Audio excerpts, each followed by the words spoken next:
This is a video about how to write relationships between metric units so that they're equal to 1. And it really doesn't have to be restricted to metric units, but I'm going to do it in the context of metric units.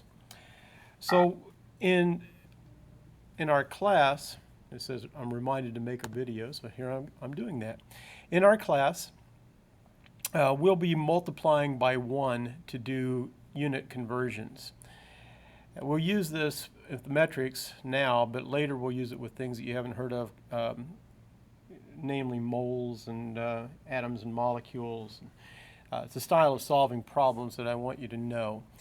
So the beginning of understanding of metric conversions is knowing how to write the number 1. So I'm going to show you how to write that. You know that 1 divided by 1 is 1. You know that 4 divided by 4 is 1. You know that 8 divided by 8 is 1. And those are all equal to 1 because anything divided by itself is equal to 1. So that equals 1, that equals 1, that equals 1. Anything divided by itself is 1. Now I can't write 12 over 1 equals 1 because 12 over 1 is not 1. But if I put units in, I could say that 12 inches is the same thing as 1 foot. So therefore, 12 inches divided by 1 foot is equal to 1. They're the same thing. I could use minutes and seconds. So if I said minutes here and seconds here, I could say there's 60 minutes, 1 minute is 60 seconds. Or I could do it the other way around and say 60 seconds is 1 minute. And since the top and the bottom are equal, then they're equal to 1. So anything divided by itself is 1. So today, the lesson we did in the class today was just how to write 1 using metric units. So if I was going to try and, if I had numbers like this, 1 and 100, and I wanted to make 1 divided by 100 equal to 1, I could do that by using units. So if you look at our list of metric relationships here, and notice I use the word thing because thing is a generic word. I could say gigagrams, I could say gigameters, I could say gigabytes, I could say gigadays. It's a giga anything is equal to a billion things. So if I have a gigabyte, that's a billion bytes. If I had a megabyte, that's a million bytes.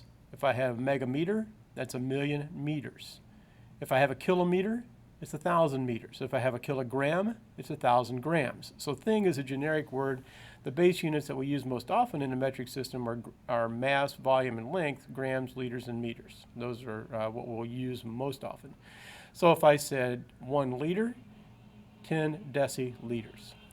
So using these numbers, I would say, I'll just use grams. If I said 1 gram, and I look for the number 100, that's centi. So 1 gram is 100 centigrams. And that's equal to 1 now because I put the units in. So if I had the numbers 7 and 1, this is non-metric. What words could you think of that would make 7 equal to 1? Well, how about 7 days, 1 week? They're the same thing. Anything divided by itself is equal to 1. So if I had these two numbers, that's a million, and that's 1. Then I look for a million up here. I could use this one, this relationship. I could say a million. I'll use hertz. Capital M stands for mega. Oh wait, let's do it this way. 1 million hertz. I use hertz, which is a unit of frequency you see sometimes on a radio dial. If you look at your FM radio dial, for those of you who listen to FM stations, you'll see that the frequencies are always in megahertz. So 1 million hertz is 1 megahertz. So they're the same thing. A million of these is one of those, and that equals 1. If I did another way to do the million to 1, if I wanted to make this equal to 1, I could say, a million shows up here also, and this little symbol is the symbol we use in science for micro. That's a Greek letter, mu, mu.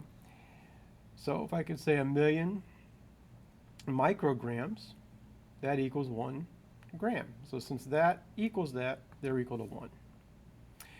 So there's a little practice assignment that we talked about briefly in class. So I'll just run through the first two of those again. So this is 10 and this is 1. If I wanted to complete these ratios so that they equal to 1, you go over here and look at your list, and here's 10 on the list. List where you can see it. So there's 10 right there. So 10 decithings is one thing, so I could say, well, 10 decigrams is 1 gram, because 10 decithings is one thing. Using the 1 and 100, I could say that 100 shows up here, so 100 centithings, so we'll say centiliters. 100 centiliters is 1 liter. 1,000 shows up 2 places, so you got some choices. There's more than one right answer here. But we could say 1,000 grams is 1 kilogram, and they equal 1. Or you could say 1,000 milligrams is 1 gram. That's another way you could have done it, because 1,000 shows up down here. So there's more than one right answer for some of these.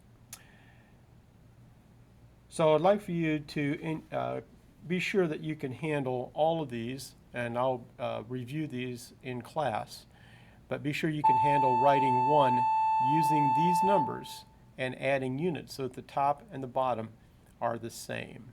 So the top and the bottom are the same, because anything divided by itself equals 1.